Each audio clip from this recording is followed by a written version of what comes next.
네, 안녕하십니까, 여러분. 추영기입니다. 네, 오늘은 여러분과 같이 한번 볼 내용은 어떤 것이냐. 이제 우리가 2025년도에 새로운 교육과정에 따른 이제 어떠한 그 커리큘럼에 잠깐 변화가 좀 있는데요. 그래서 우리가 2025년에 어떤 식의 개정수학에 대한 과목이 있으면서 우리가 개정수학의 과목을 좀 더 효율적으로 공부할 수 있는 방법들에 대해서 같이 한번 보는 시간을 갖도록 하겠습니다. 그래서 먼저 우리가 이제 개정수학 과목에 대해서 같이 한번 확인을 해보고자 하는데요.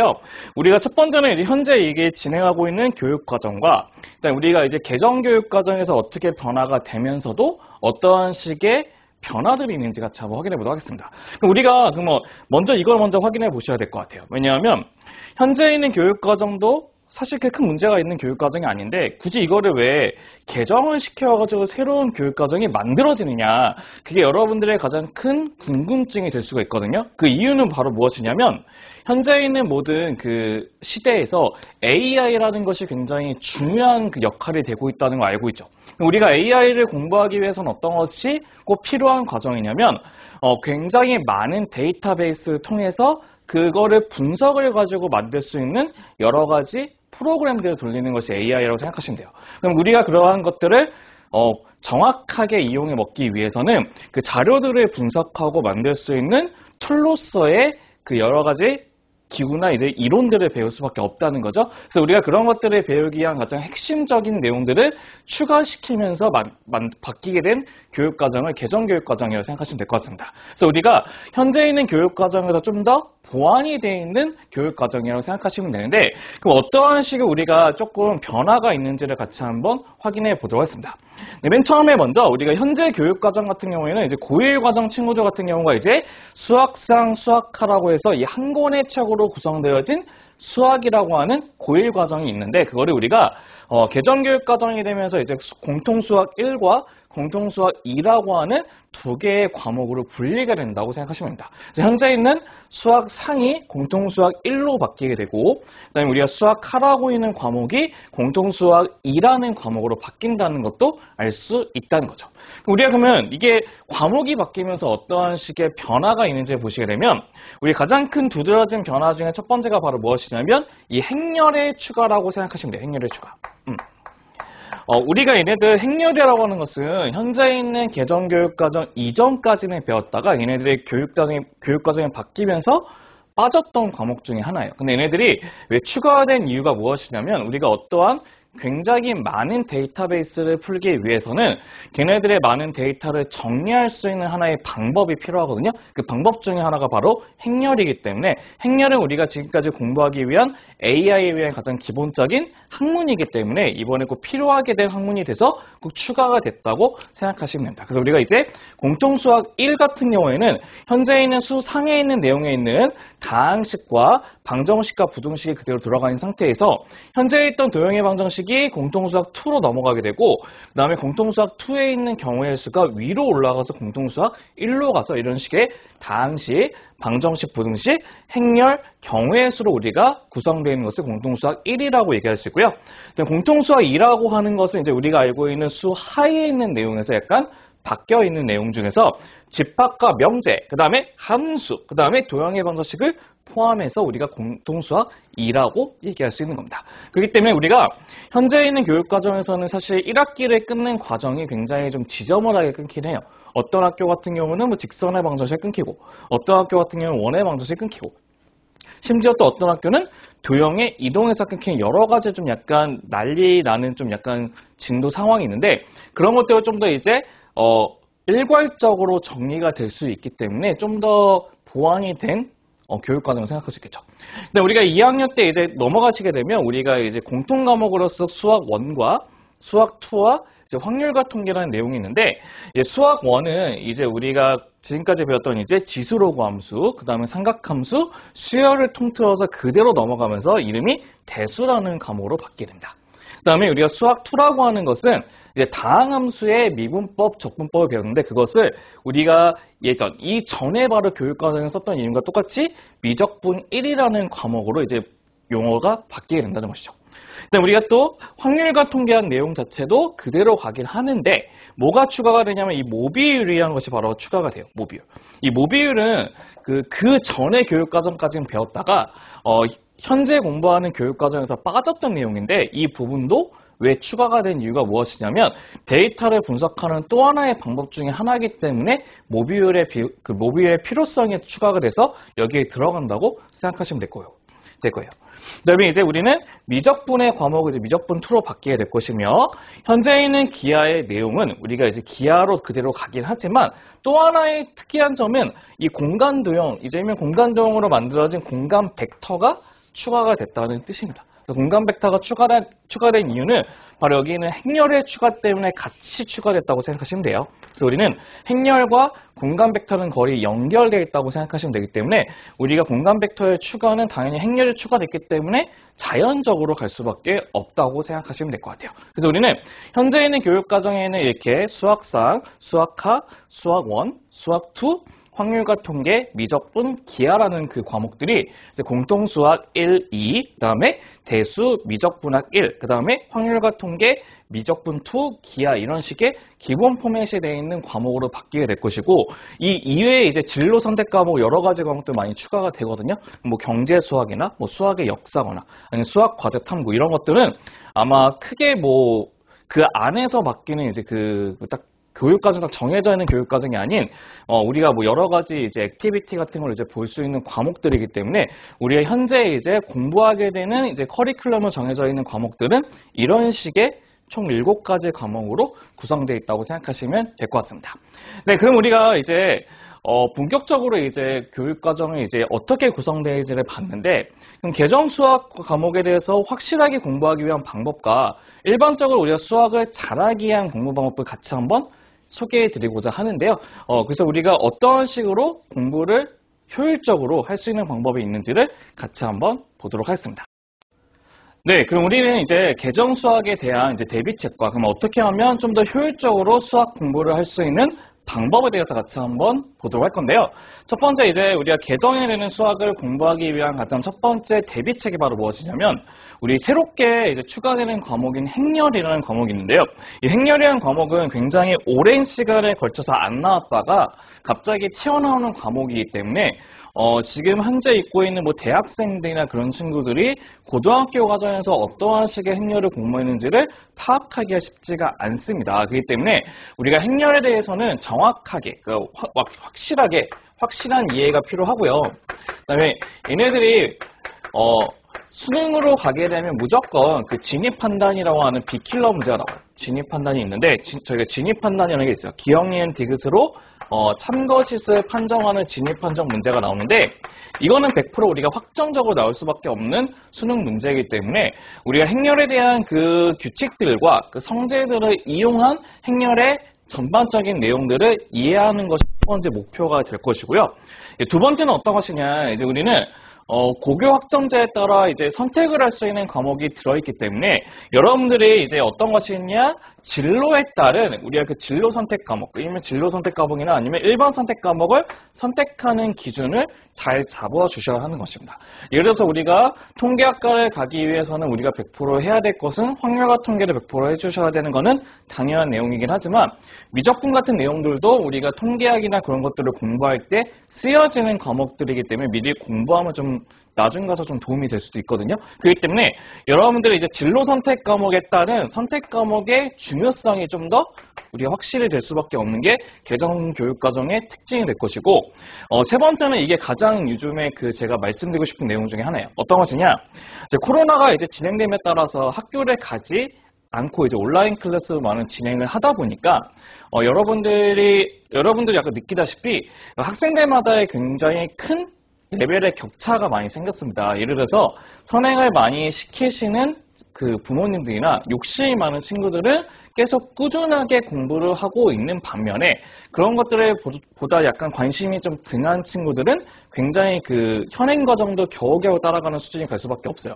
근데 이거를 굳이 그거를 꼭 쫓아가겠다고 여러 가지 이제 많은 선행들과 이제 많은 방법들을 막 어거지로 시키게 되면 걔네들이 이제 더 기둥이 확실하게 뿌리 잡힌 상태에서 건물이 지어진 게 아니고 기둥은 약간 흔들리고 있는 상태인데 그게 건물만 삐까뻔쩍하게 만들어진 상태거든요. 그럼 당연히 기둥이 제대로 되어 있지 않기 때문에 걔네들은 무너질 수밖에 없는 건물이 될 수밖에 없겠죠. 그렇기 때문에 우리가 무차별적인 반복보다는 확실한 이해라는 것이 바로 무엇이냐면 내가 한 번을 공부를 했지만 그 내용들을 정확히 100%, 50% 이상을 숙지하지 못했으면 그 과정에 있는 내용을 숙지할 때까지 기본에 충실해서 계속 공부를 해주셔야 된다는 것입니다. 그래서 우리는 무차별적인 반복보다는 확실한 이해를 가지고 우리가 수학 공부에 도입을 해주셔야 된다는 뜻이에요.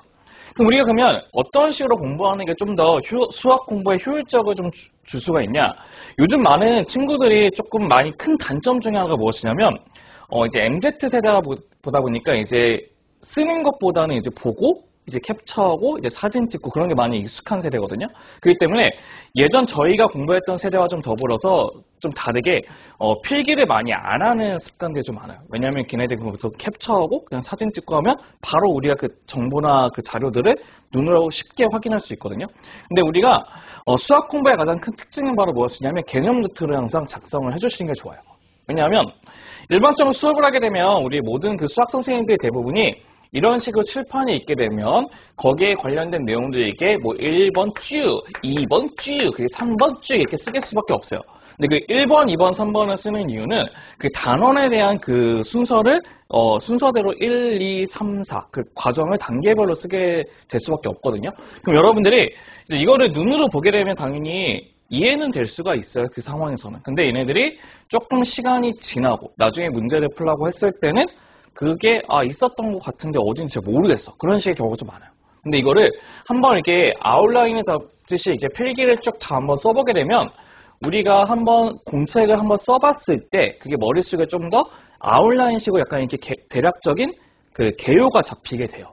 그 다음에 그렇기 때문에 여러분들이 개념을 확실하게 이해할 수 있는 방법 첫 번째가 될 것이고 두 번째는 무엇이냐? 바로 어떤 것이냐? 두 번째는 바로 문제를 풀 때 개념 노트를 가지고 우리가 하나하나 찾아보면서 우리가 찾아보는 공부를 할 수 있다는 뜻이에요. 한마디로 보다 능동적으로 공부를 할 수 있도록 우리가 만들 수 있는 게 개념 노트가 됩니다.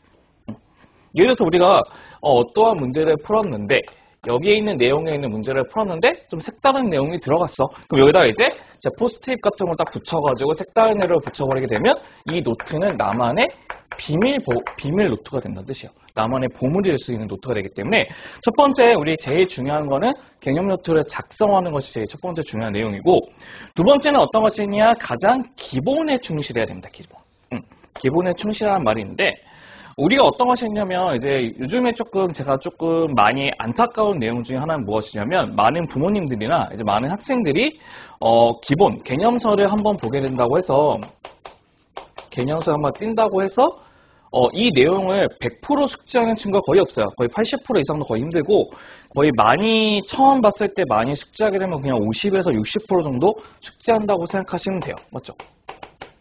근데 50에서 60%를 숙지한다고 해서 우리가 걔네들의 실력이 높아진다고 얘기할 수가 없거든요. 보편적으로 우리가 개념서를 80에서 90%가 돼야지 어느 정도의 실력적인 면이 상승됐다고 얘기할 수가 있거든요. 근데 우리가 5, 60%가 된 상태에서 난 이거 개념을 했어. 그럼 나는 응용을 할 거야. 그것도 아니면 심화도 할 거야. 이렇게 하게 되면 어떤 식이 돼버리게 되면 친구들이 어떻게 되냐면 어떠한 응용 문제와 심화 문제를 풀었을 때 자기가 사고력을 가지고 이제 짜내면서 문제를 푸는 방식이 아닌 저희가 이제 선생님들이 풀어주는 방식들을 외워서 그냥 적용하는 것밖에 안 되는 거예요. 그럼 그 어떠한 문제가 생기게 되냐? 바로 유형이 바뀌게 되면 유형이 바뀐다. 그럼 바로 이제 우리의 성적은 쭉 떨어질 수밖에 없다는 거죠. 그렇기 때문에 기본에 충실하라는 거는 최대한 모든 내용들의 기본들을 거의 숙지할 수 있을 정도로 반복 학습이 되어야 한다는 것입니다. 반복 학습. 그래서 제일 중요한 거는 개념서. 굉장히 중요하죠. 그래서 우리가 지금 알고 있는 이제 개념 원리라는 책은 굉장히 중요한 좋은 책이에요. 그래서 우리가 쓰고 있는 지금 개념 원리라는 책은 굉장히 그 기본적인 내용, 개념적인 내용도 잘 나와 있기도 하지만 문제를 풀 수 있는 여러 가지 스킬들도 중간중간에 들어있기 때문에 굉장히 좋은 책이거든요. 이거를 거의 못해도 한 70% 이상 정도는 우리가 숙지할 수 있을 정도로 반복을 해주셔야지만 내신 대비를 하기 위한 기본적인 본바탕이 됐다고 생각할 수 있을 거예요. 그다음 세 번째는 어떤 것이냐? 제가 이제 학생들을 많이 가르치면서 이제 보는 건데, 가장 큰 문제가 뭐냐면, 풀이를 쓸 때 막 써요. 참, 이거는 제가 어떻게 막 고치려고 해도 좀 쉽지는 않은데, 풀이를 쓸 때 어떻게 쓰냐? 예를 들어 이런 것이야. 예를 들어서 우리가 뭐 2x 플러스 3의 값이 5인 방정식을 풀고 싶다. 그러면 보통은 선생님의 풀이는 이렇게 쓰겠죠.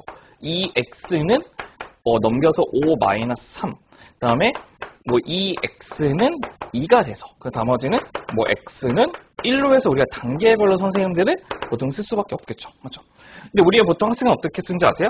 갑자기 이것도 쓰지도 않아요. 뭐 어떻게 쓰냐면 뭐 갑자기 는 2, 그 다음에 x 1 이렇게 보통 이렇게 써요. 그럼 이게 어떻게 돼버리냐?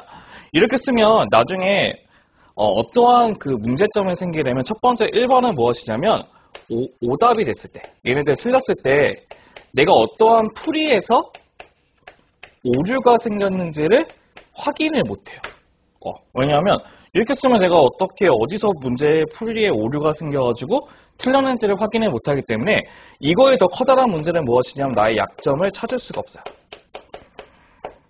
그렇기 때문에 첫 번째는 제일 중요한 거는 그 논리적인 풀이 연습, 한마디로 선생님들이 풀어주는 방식들을 그대로 써보는 연습을 해주실 수밖에 없다는 뜻이에요. 두 번째는 이제 무엇이느냐, 이제 고등학교 가게 되면 가장 중요한 내용 중에 하나가 서술형이죠. 왜냐면 서술형은 일반적인 그 객관식보다는 배점이 커요, 배점이.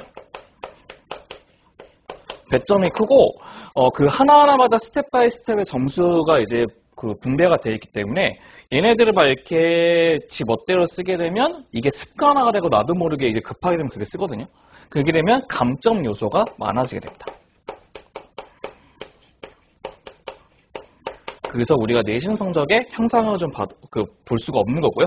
세 번째 문제는 바로 무엇이냐? 세 번째 문제는 무엇이냐면, 막 풀게 되면 참 안타까운 점 하나가 무엇이냐면, 나중 가면, 심지어 자기가 나중에 이제 복습할 때 어떤 식으로 복습을 해야 할지 몰라서 매번 문제를 풉니다.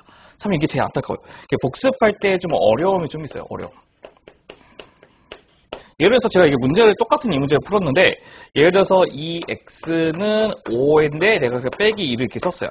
근데 이게 이 x가 3이 돼서 x가 2분의 3이 이렇게 나왔대요. 그럼 이제 풀이에서 딱 보게 되면 이제 어디가 틀린지 확인해 볼 수 있죠? 여기처럼 이제 5-3 할 거 5-2로 했다는 걸 찾을 수 있죠. 여기다 이제 체크를 하신 다음에 제가 뭐라 쓰면 되죠? 이제 그 숫자 5를 이렇게 쓰면 돼요. 이렇게 쓰게 되면 제가 어떠한 부분에서 문제를 풀 때 오류가 많이 남기는지를 확인해 볼 수가 있거든요. 그렇기 때문에 우리가 최대한 이제 풀이를 쓸 때 논리적으로 쓰는 걸 써보는 연습을 해야 되는데 그거는 바로 쓸 수가 없기 때문에 여러분들이 이제 그 학원 선생님이나 학교 선생님 쓰는 그 풀이를 보고 쓰는 연습을 해야 돼요. 풀이를 보고 쓰는 연습을 많이 해보셔야 됩니다. 풀이를 보고 쓰는 연습을 많이 해보셔야 돼요. 당연히 처음엔 다 빨리 안 돼요. 얘네들은 좀 오래 걸리긴 할 거예요. 한두 달은 걸리긴 할 건데 대신 그게 확실하게 손에 딱 익히게 되면 굉장히 그 다음부터는 빨리빨리 풀 수 있거든요.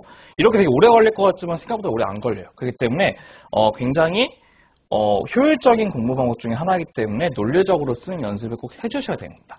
그다음에 마지막은 이제 뭐냐, 이게 제일 중요해요. 사실 공부 중에 이게 제일 중요한데 이게 제일 안 되죠. 어떤 거냐면 꾸준하게 공부하는 거예요. 꾸준하게. 이게 제일 힘듭니다.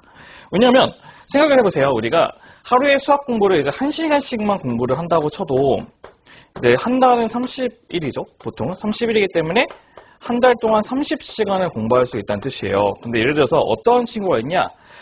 나는 오늘 하루 달릴 거야. 그래서 하루에 4시간을 공부했어. 그랬더니 다음날 난 너무 힘들어. 오늘 쉴 거야. 그래서 공부를 안 했어. 그 다음날도 한 번 안 했네? 그러면 또 하기 싫어. 그런 식으로 해서 또 안 해요. 그렇게 돼버리면 우리가 예를 들어서 이런 거 있죠. 운동도 계속 나가는데 쭉 잘 나갔다가 한 번 안 나가는 순간부터 계속 안 나가게 되죠. 그거와 똑같이 공부도 한 번 열심히 아무리 했다고 해도 그게 계속 유지가 되지 않으면 계속 공부를 안 하게 돼요. 근데 공부를 안 하는 거에서 문제가 생기는 게 아니고 이때 공부했던 내용이 장기간으로 유지되면서 기억하는 게 아니잖아요. 그러면 다시 이때 공부할 때는 여기 있는 내용 자체가 90은 뭐 커냐면 50% 이상도 남아있지 않을 거란 말이에요. 그럼 다시 또 공부를 할 수밖에 없어요. 그만큼 우리가 시간을 낭비할 수밖에 없다는 것이겠죠. 그렇기 때문에 여러분들이 꼭 수학 공부를 할 때, 수학 공부뿐만 아니라 다른 것도 똑같아요. 그랬을 때 우리는 조금씩이라도 계속 꾸준하게 공부를 할 수 있는 그 연습을 좀 해주시는 게 좋아요. 예를 들어서 저는 아무리 생각해도 하루에 수학 공부 2시간 이상 하기 너무 힘들어요. 그럼 딱 2시간만 하세요. 2시간씩 한 달을 하게 되면 몇 시간? 60시간을 공부할 수 있기 때문에 그 60시간을 공부하다가 제가 이제 조금씩 익숙해지면 한 10분, 20분씩 계속 늘리시는 거예요. 그러다 보면 어느 순간에 제가 뭐 이제 수학 공부를 하루에 3시간, 4시간, 5시간 공부할 수 있는 그렇게 의지력이랑 이제 그 힘이 붙을 수밖에 없기 때문에 여러분들이 이게 꾸준하게 공부할 수 있는 방법이 하게 되면 굳이 수학뿐만 아니고 다른 과목들에 대해서도 확실하게 공부할 수 있는 방법이 완성이 되겠죠. 그래서 이렇게 해서 우리가 오늘 이제 같이 저하고 같이 본 내용은 이제 계정수학으로 바뀌게 되면서 어떠한 식의 바뀌게 되는 과목들과 그다음에 그 과목들을 이제 약간 대비를 하기 위해서 우리가 먼저 선수적으로 준비해야 되는 것들과 그다음에 얘는 계정뿐만 아니고 지금 현재 있는 수학 공부도 똑같아요. 우리가 수학 공부를 하기 위한 여러 가지 방법들, 공부 방법들에 대해서 같이 한번 확인해 봤는데요. 참고로 저는 여기 있는 개념 노트와 기본 내용과 꾸준히 하는 건 최대한 노력하려고 했었어요. 했기 때문에 여러분들이 이 3가지, 4가지 중에 3개 이상만 꾸준히 해줘도 수학 공부의 수학 성적은 100% 향상될 수밖에 없기 때문에 여러분들 꼭 최대한 지금 이제 고1을 시작하는 이제 시작점에서 여러분들이 이제 마음을 딱 다잡고 한 달만 딱 한번 해보세요. 한 달만 딱 해보게 되면 그게 몸에 조금 익히게 되면서 조금씩 그거를 유지해가는 힘이 생기기 때문에요. 딱 한 달만 한번 저 죽었다 해서 한번 해보시게 되면 여러분들이 좀 이게 확실한 수학 공부를 성적이 향상할 수 있고요. 그 성적을 향상하기 위한 개념과 이제 문제풀이의 힘은 제가 도와드리려고 할 겁니다. 그렇기 때문에 여러분들이 그 이쪽 부분만 여러분들이 좀 약간 해주시게 된다면 나머지 부분은 제가 다 이제 다 도와드릴 테니까 여러분들이 이쪽 부분만 최대한 노력을 해주시면 좋을 것 같습니다. 네, 오늘 여기까지 이제 저와 함께 이제 계정수학 과목에 대한 공부법 같이 한번 확인을 해봤고요. 이제 앞으로 이제 개념 원리를 통해서 얼굴을 보게 될 테니까 거기서 이제 더 소통하는 시간을 갖고 제가 최대한 여러분의 성적 향상과 그다음에 수능의 성공을 위해서 많이 도와드릴 테니까요. 많이 이제 한번 개념 맛보기나 여러 가지 강의들을 통해서 보는 시간을 갖도록 하겠습니다. 네, 그럼 고생 많으셨고요. 이제 저희는 수업 시간에서 같이 한번 보는 시간을 갖도록 하겠습니다. 네, 그럼 감사합니다.